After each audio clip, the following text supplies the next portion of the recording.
Assalamualaikum warahmatullahi wabarakatuh.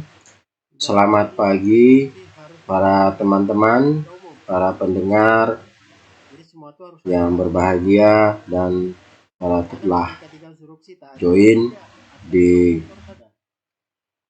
kelas kita ini. Saya berharap terima kasih para praktisi-praktisi mungkin yang join juga lebih ilmunya dari saya.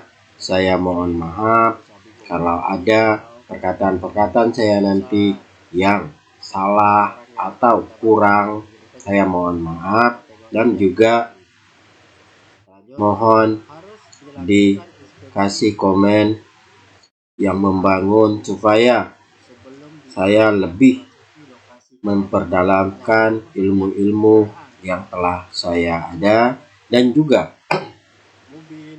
ilmu yang telah saya dapatkan. Saya pengen untuk sharing sama teman-teman semua supaya untuk menambah wawasan dan ilmu saya sendiri. Bahkan para senior-senior bahkan yang telah ahli di dalam keselamatan kesehatan kerja ini, saya sangat menghormati bapak-bapak atau ibu-ibu dan para guru saya terdahulu mungkin sempat melihat video saya ini. Saya sangat berterima kasih. Beliau-beliaulah yang mengajari saya untuk berbicara di depan dan juga tentang masalah safety.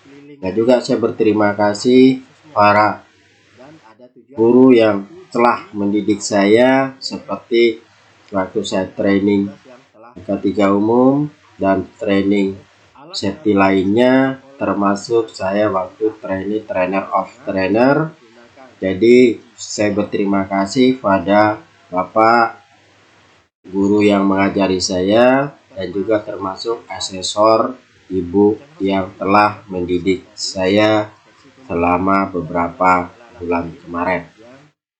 Dan juga para teman-teman semua, kita perlulah mengembangkan apa-apa ilmu yang telah kita dapat, walaupun sedikit lebih banyak kekurangannya, tapi kita perlu mengembangkan ilmu di depan orang lain. Jangan takut salah, tetapi kita berani untuk memperbaiki apa-apa ilmu yang telah kita dapat, tetapi kita salah untuk menyampaikannya. Dan juga saya minta maaf pada teman-teman semua yang telah mengikuti program ini, mungkin lebih banyak kurangnya daripada baiknya. Saya mohon maaf karena kalau tidak ada komen dan komentar dari teman-teman semua, saya merasa artikel atau paparan saya ini, slide saya ini mungkin merasa lebih bagus dan sangat bagus karena tidak ada orang yang berkomentar atau memberi masukan-masukan yang membangun ke depannya saya. Terima kasih dan kita mulai dengan slide yang pertama. Baik teman-teman, mari kita lanjut dengan pembahasan kita hari ini adalah kaidah penerapan kesehatan dan keselamatan di tempat kerja bagian 6, pekerjaan galian mekanis. Kita mulai. Siapa yang ditujukan? Apakah orang safety? Kemudian pekerjaan penggalian memiliki bahaya dan dampak risiko antara lain tertimbun, longsor, terpeleset, terperangkap area galian, menghirup gas beracun, kekurangan oksigen, dan terkena manuver alat berat. Angkat barang, drum pula. Jadi ini kalau kita lihat, sebelum kita bekerja, kita harus melihat dulu area mana yang tempat kita bekerja. Apalagi kita bekerja di galian di dalam tanah, seperti tambang-tambang emas dan lain-lain. Mungkin kita harus memperhatikan apa-apa risiko dan dampak sewaktu kita bekerja di dalam tersebut. Dan jangan lupa, jika ada hal-hal yang tidak diinginkan akan terjadi, kita harus melihat dulu bagaimana kita keluar dari tempat tersebut. Jadi jalan exit atau jalan keluar harus diperhatikan sebelum kita melakukan pekerjaan. Jadi teman-teman, apalagi yang belum pernah bekerja di area-area tersebut, perlulah survei areanya, bagaimana evakuasi kita, atau bagaimana kita berlindung atau keluar dari tempat-tempat berbahaya. Jadi kalau kita tidak bisa keluar dari sana, berarti kita akan berbahaya dan kecelakaan kerja akan terjadi. Jadi ini yang perlu kita sangat perhatikan sewaktu kita bekerja di galian. Prosedur kerja: 1. Ajukan izin pekerjaan yang dilengkapi dengan gambar kerja dan analisa keselamatan kerja. Nah ini jadi kalau sebelum bekerja kita sudah ajukan izin, berarti permit kerja dan areal mana kita bekerja dan gambarnya bagaimana. Nah ini perlu dianalisa supaya orang-orang bekerja di sana aman dan tidak ada cedera apapun. Bahkan termasuk kalau kita bekerja di ruangan terbatas, itu harus laporannya harus lengkap, dan juga sebelum melakukan pekerjaan semua sisi dilaporkan bahwasanya bekerja di dalam ruangan adalah sangat-sangat berisiko tinggi. Jadi makanya kalau bekerja di ruangan-ruangan dalam gedung itu ya risikonya ada, tetapi tidaklah tinggi. Tetapi kalau di ruangan terbatas itu risikonya tinggi. Makanya dibilang kerja di ruangan terbatas, nanti kita mungkin ada suatu hal, nanti kita akan bicarakan khusus masalah bekerja di ruangan terbatas. Pastikan sudah memeriksa kondisi sudah tidak ada kabel atau pipa bawah tanah. Nah ini biasanya orang-orang yang bekerja menggali fondasi atau menggali yang untuk membuat salokan, apalagi memperlebar jalan. Nah ini kalau bekerjaan memperlebar jalan, apalagi jalan umum, ini sangat banyak kabel. Apalagi kalau di daerah tersebut, kota tersebut sudah menggunakan kabel underground, baik listrik ataupun kabel-kabel lainnya seperti wifi, fiber optik. Nah ini kabelnya selalu di dalam tanah. Nah ini pekerjaannya sangat diperhatikan. Dan juga apalagi kita memperlebar jalan, selalunya bertemunya sama pipa gas. Nah pipa gas selalu melewati di pinggir jalan raya juga. Jadi ini sangat-sangat kita perhatikan karena dampaknya sangat kuat. Apalagi listrik, dia menunjukkan tegangan. Jadi makanya sangat-sangat bekerjanya hati-hati dan rapi. Ya, lakukan pemeriksaan alat sebelum beroperasi. Daftar periksa awal ekskavator dan pastikan sebelum alat masuk proyek sudah dilakukan inspeksi prabolisasi.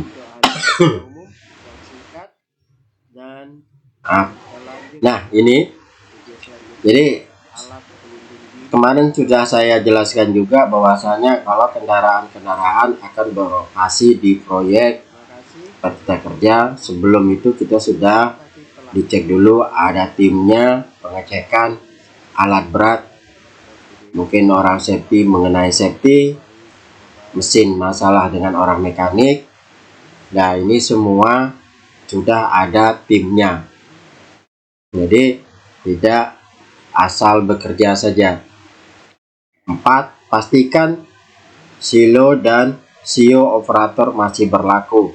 Nah, ini harus diperiksa sama orang safety, dan juga sewaktu dia induksi ini sudah ditanyakan silo dan sio-nya seorang tersebut, karena dua-dua ini adalah dikeluarkan oleh departemen-departemen yang terkait.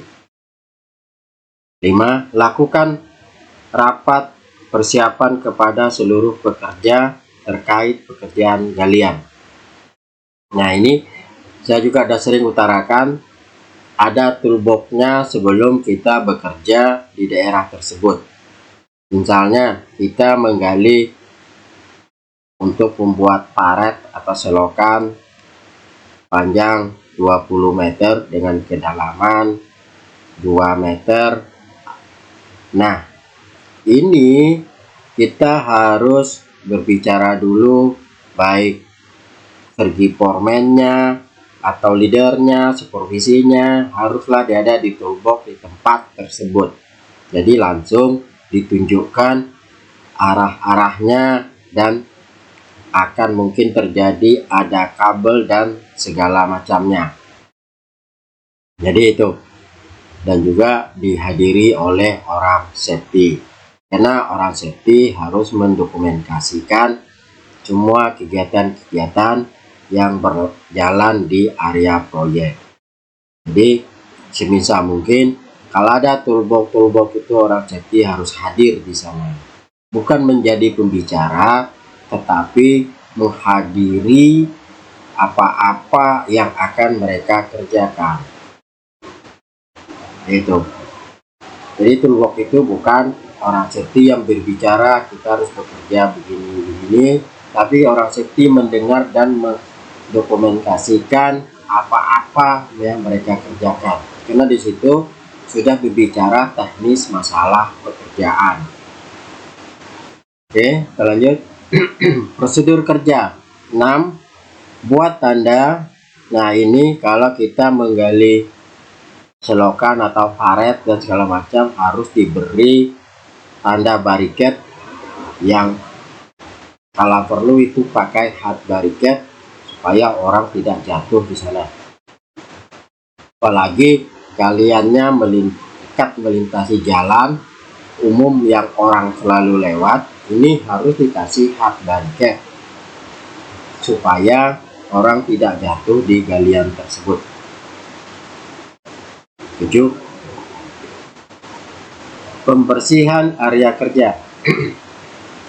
Nah, ini kalau sebelum bekerja, perhatikan area-area kita supaya bersih dan juga aman. Apalagi kita bekerja di daerah lapangan terbuka, di sana pastilah banyak kayu-kayu dan segala macamnya, sampah ini harus dibersihkan terlebih dahulu, baru kita mulai menggali yang akan kita kerjakan. 8. Tentukan tempat tumpukan galian tanah. Nah, ini masuk ke toolbox tadi, safety meeting.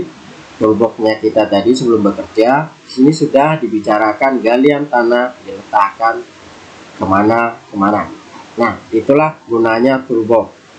Jadi rancangan kerja atau prosedur kerja kita sudah ada perencanaannya dan sudah diukur posisi dan segala macamnya. Itulah gunanya toolbox sebelum bekerja. 9. Membuat kemiringan apabila kedalaman lebih dari 2 meter, kedalaman antara 2 sampai 5 meter, kemiringan 70%. Nah, ini juga dibicarakan sewaktu kita tumpuk tadi. Jadi pas tumpuk itu dibicarakan bahwasanya ini menggali 2 meter kedalamannya, kemiringannya sekian, 7% atau berapa, supaya tidak tutup atau tertimbun.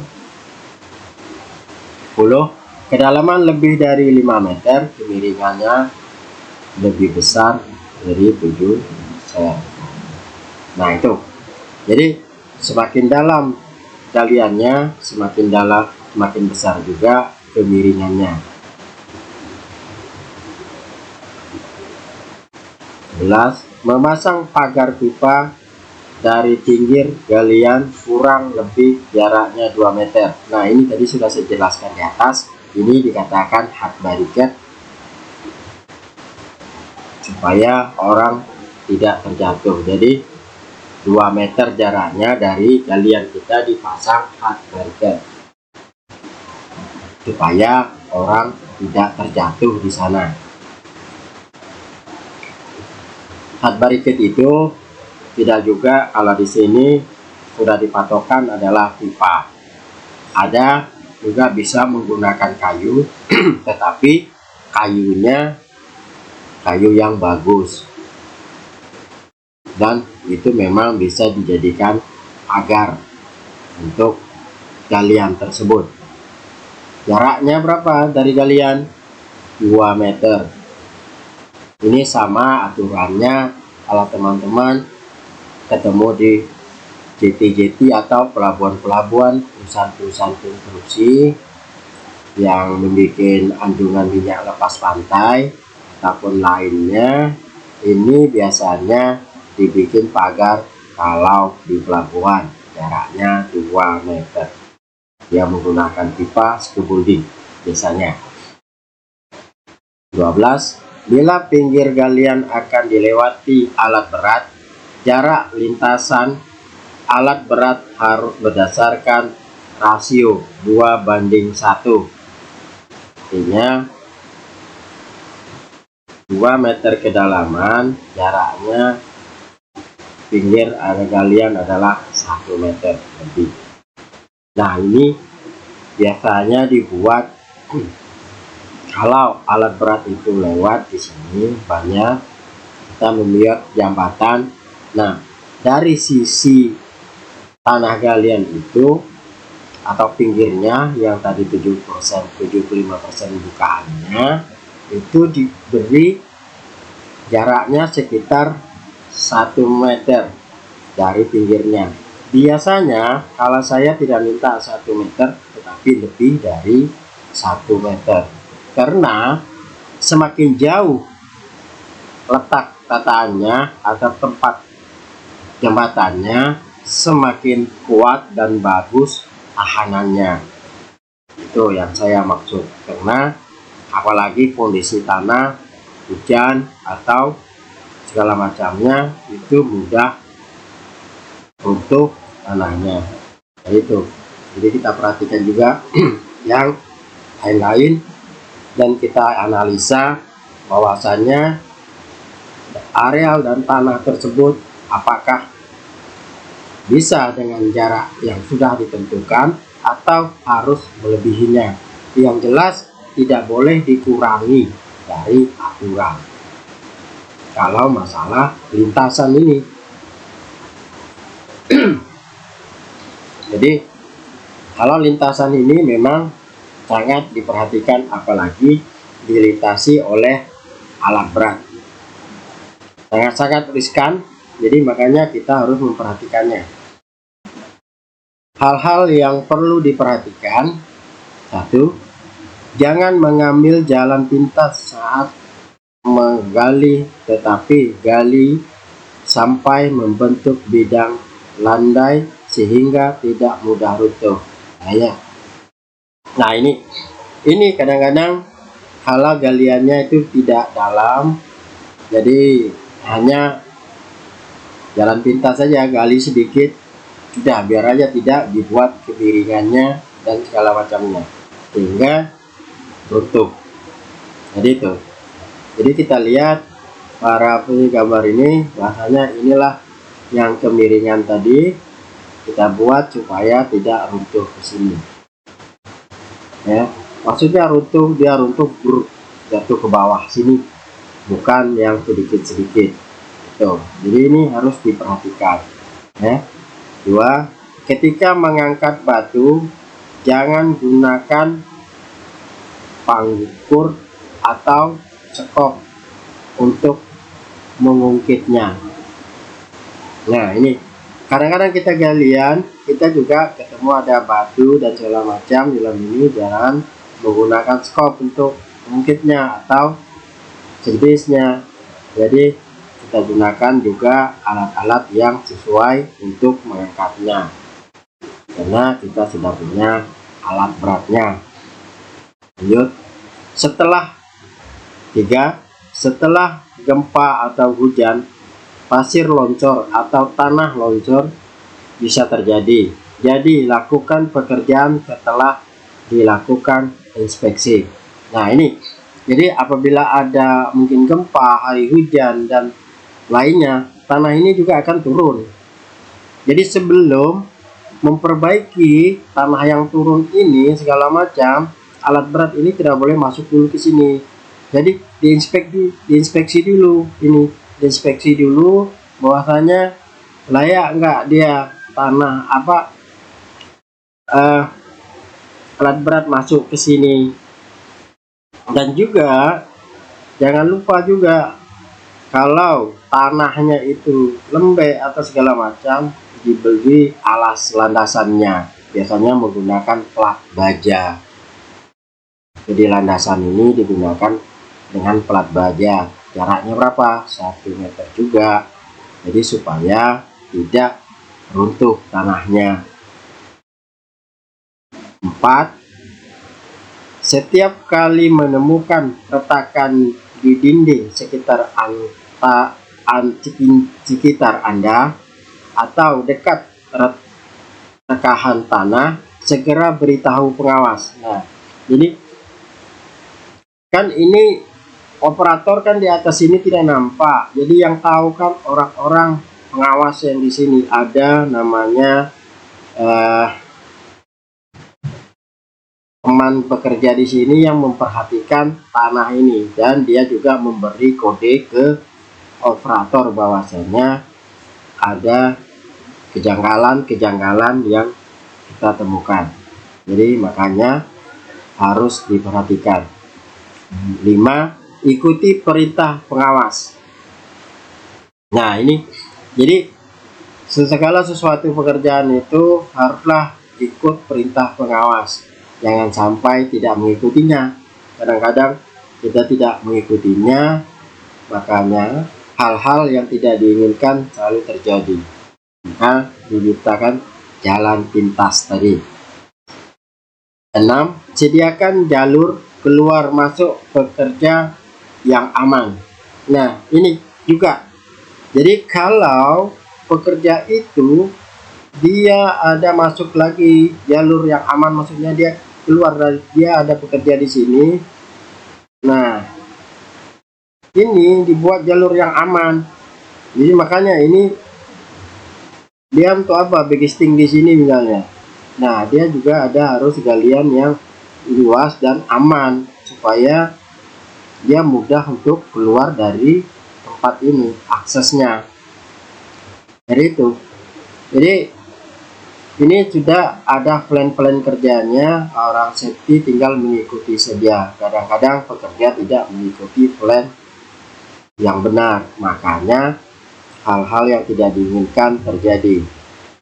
Makanya kalau orang melihat orang safety harus menginspeksi segala lini, karena bertanggung jawabnya dia dengan pekerjaan ini bukan berarti dia hanya menegur orang, tetapi bagaimana pekerjaan ini bisa sukses dilakukan tanpa cedera atau celaka, insiden. Inilah tugas orang safety yang penting. Jadi makanya saya katakan orang safety dia harus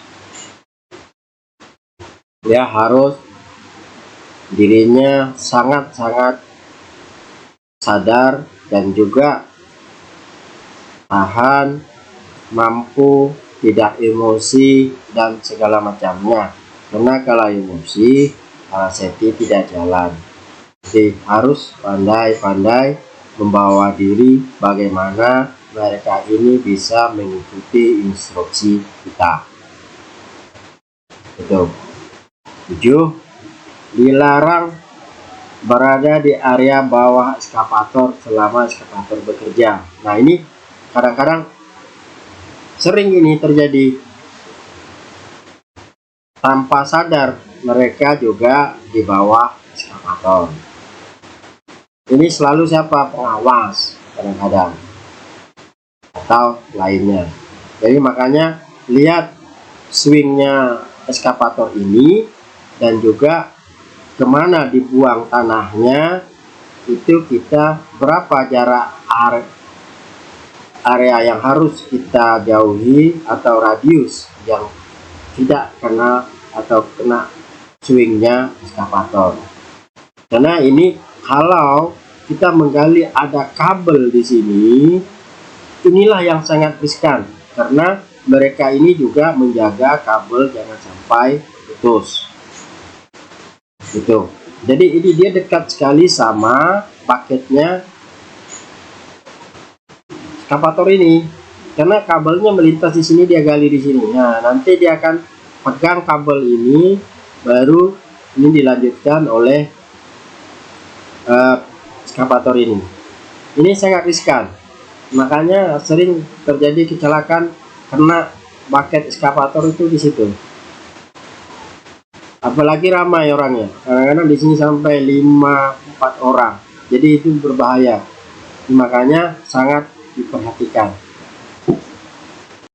Baik, kita lanjut hal-hal yang perlu diperhatikan masih di sisi ini.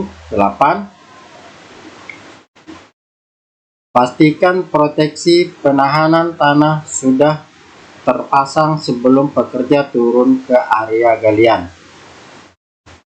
Nah, ini maksudnya, jadi galian itu sudah selesai dan pekerja-pekerja lain akan melanjutkan pekerjaan seperti bagisting kalau dia untuk bikin fondasi dan segala macamnya.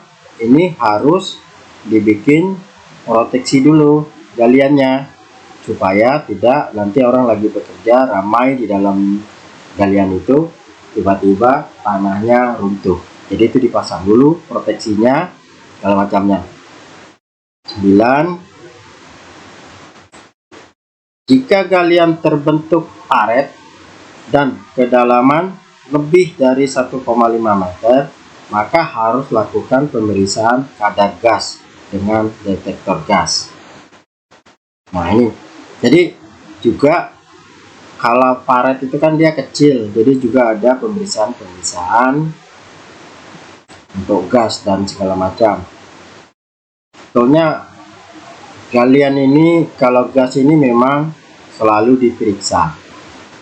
Kalau saya juga sewaktu bekerja di Morowali ini, karena di sana saya bekerja di tambang nikel, jadi bukan di dapurnya, tetapi saya memang di area tambangnya. Jadi ini perlu diperhatikan. Banyak hal di sana mudah sekali orang-orang cedera di area tambang. Yang mudah sekali sangat-sangat itu adalah tertimbun, longsor. ini sangat-sangat rawan, karena kadang-kadang orang tidak memperdulikan apa-apa instruksi-instruksi dari orang safety. Yang penting mereka mengejar katanya progres, padahal mereka tidak berpikir apabila ada cedera atau ada kejadian, tidak semena-mena orang itu bisa langsung bekerja, tetapi kita harus mengevakuasi terlebih dahulu yang lain sehingga memakan waktu yang sangat lama. Tapi kadang-kadang ini tidaklah tindakan. Kalau pertanyaan, Bapak pernah? Ya, saya pernah merasakan. Tetapi apabila sudah ada kejadian, baru mencari siapa yang salah. Kan itu biasa. Yang jelasnya pertama kali pintu yang disalahkan adalah orang safety. Makanya saya katakan teman-teman, kalau orang safety di yard atau di tambang, haruslah rajin membuat foto dan segala macam. Kegunaannya adalah itu tadi, kalau ada kejadian-kejadian kita sudah memberitahu mereka, menegur dan segala macam.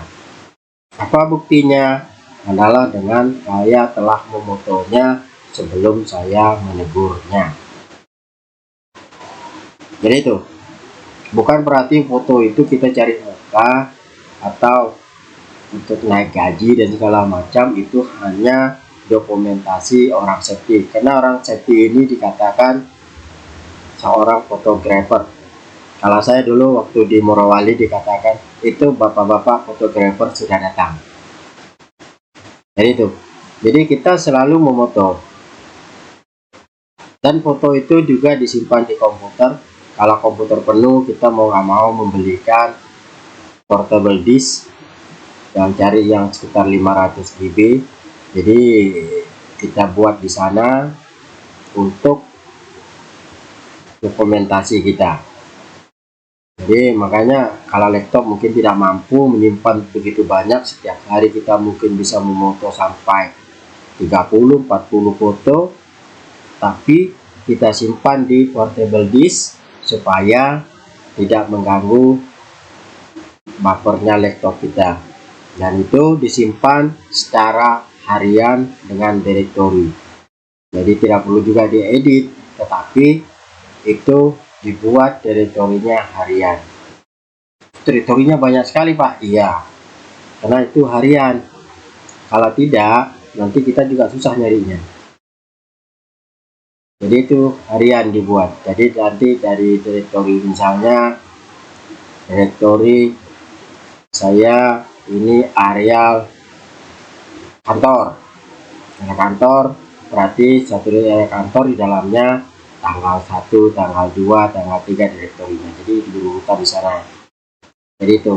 Nanti kalau kita mencarinya gampang.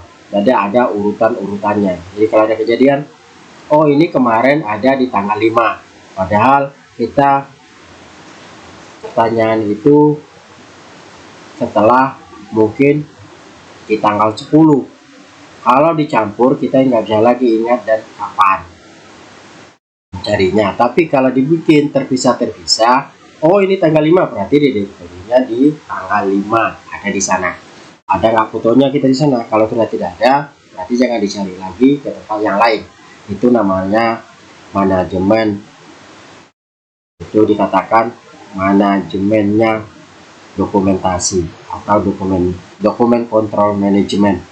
Jadi teman-teman harus paham menyusun kontrol manajemen itu.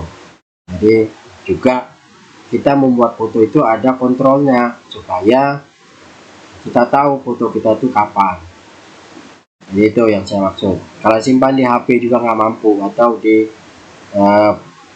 postal yang diberikan oleh perusahaan. Perlulah portable disk, mungkin juga perusahaan tidak akan membelinya. Kadang-kadang portable disk ini sangat riskan, apalagi orang kontrak, nanti dibawa pulang. itu aset perusahaan dibawa pulang. Jadi itu bagus dibeli aja pribadi, murah kok, hanya sekitar 200.000, 300 lah, habislah 500, itu sudah penyimpannya dapat 500 GB-an. Jadi itu sudah besar, cukup untuk 2 tahun cukup. Saya biasanya kemarin menggunakan 500 GB selama saya bekerja di sana sekitar 2 tahunan lebih di Morowali, itu cukup kok, lebih malah. Jadi nggak ada setanya. Jadi saya membuat dokumen itu saya punya sendiri, jadi tidak ada bersangkut paut sama perusahaan. Saya cuma izin bahwa saya punya portable disk keluar dan keluar masuk perusahaan. Laptop saya dikasih oleh perusahaan tersebut, jadi makanya saya menggunakan portable disk untuk menyimpan data-data yang perlu, karena laptopnya juga terbatas. Kemarin kalau nggak salah laptopnya direktorinya juga sekitar 800 GB, jadi banyak menginstal program, jadi tidak mampu untuk menyimpan begitu banyak foto. Nah itu saran saya, kita lanjut. Nah ini kesalahan yang dibuat, terus hukumannya. 1. Pekerjaan kalian tidak dilengkapi dengan izin kerja yang sah. Sanksinya dikenakan hukuman sesuai dengan peraturan kawasan proyek. Nah ini setiap kawasan proyek itu ada peraturan sendiri-sendiri. Jadi apa aturan yang telah dibuat, lakukan. Jadi kita sebagai orang safety juga harus tahu apa aturannya, kita harus lakukan, dan mereka harus mengikuti aturan yang telah kita buat. Jangan sampai mereka tidak mengikutinya. 2. Proteksi orang jatuh tidak memadai dan tidak tersedia rambu peringatan bahaya longsor dan jatuh dari ketinggian. Nah ini hukumannya dikenakan sanksi sesuai dengan peraturan kawasan proyek. Nah ini tadi dikatakan jarak dari galian itu 2 meter ya 2 meter kalau nggak salah tadi, 2 meter. Nah ini harus ada tanda-tandanya, apalagi malam gelap. Nah ini kalau bagusnya lagi itu dikasih apa yang kalau kena cahaya itu dia bisa memantulkan cahaya, sehingga orang tahu bahwasannya itu ada tanda-tanda bahaya. Biasanya dibuat demikian kalau banyak. Terus contohnya ini, penggalian yang terjal dengan akses tangga dan layanan pendukung pagar di sisi kiri dihilangkan untuk kejelasan gambar. Maksudnya ini pagar ini hilang, sebenarnya ini ada pagarnya kiri kanan. Jadi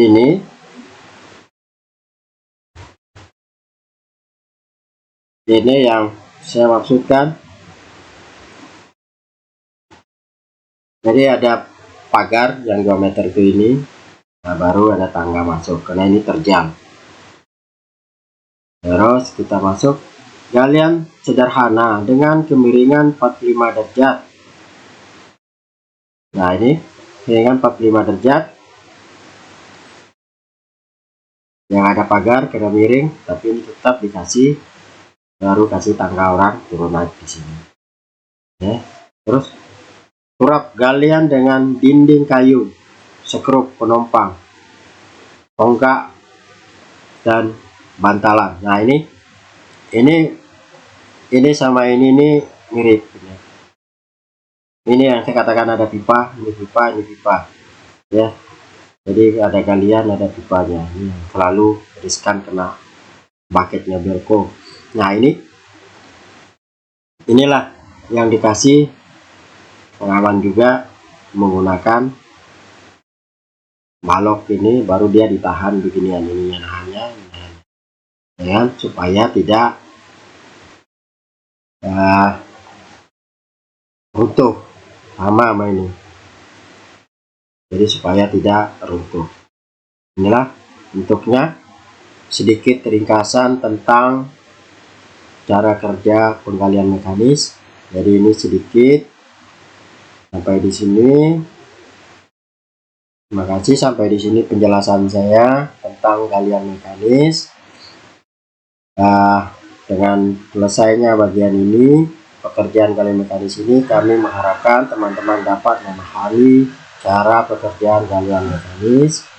Sebelum saya tutup, saya berharap jika ada tulisan atau modul atau diktat yang mungkin mirip atau sama dengan ini, saya berharap ini saya berterus terang bukan utuh dari pemikiran saya, tetapi saya mengambil dari banyak modul dan buku-buku yang telah saya pelajari dan saya tuangkan di dalam satu slide saya.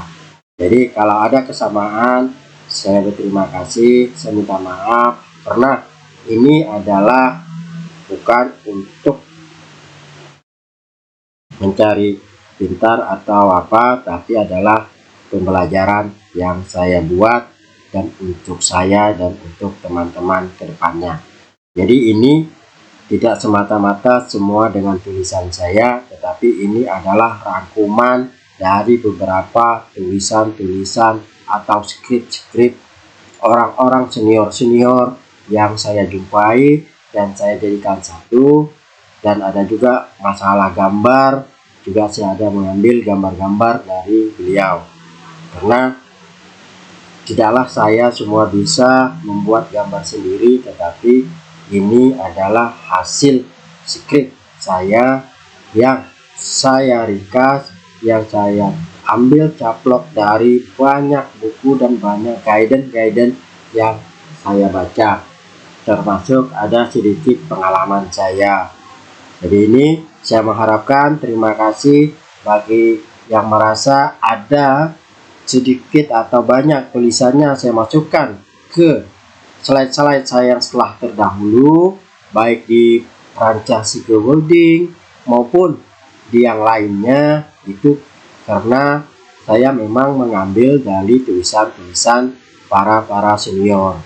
Saya bukanlah seorang pengarang, tetapi hanya seorang pengumpul ilmu. Itu saja dari saya, dan video selanjutnya mungkin kita akan berbicara tentang Grand Manara. Mungkin ini aja dari saya. Terima kasih teman-teman telah bergabung di dalam pembicaraan ini. Kita berbicara ada sekitar 30 menit, dan di video ini kita tidak menampilkan tanya jawab karena video saya semuanya saya tanya jawab, tidak saya masukkan.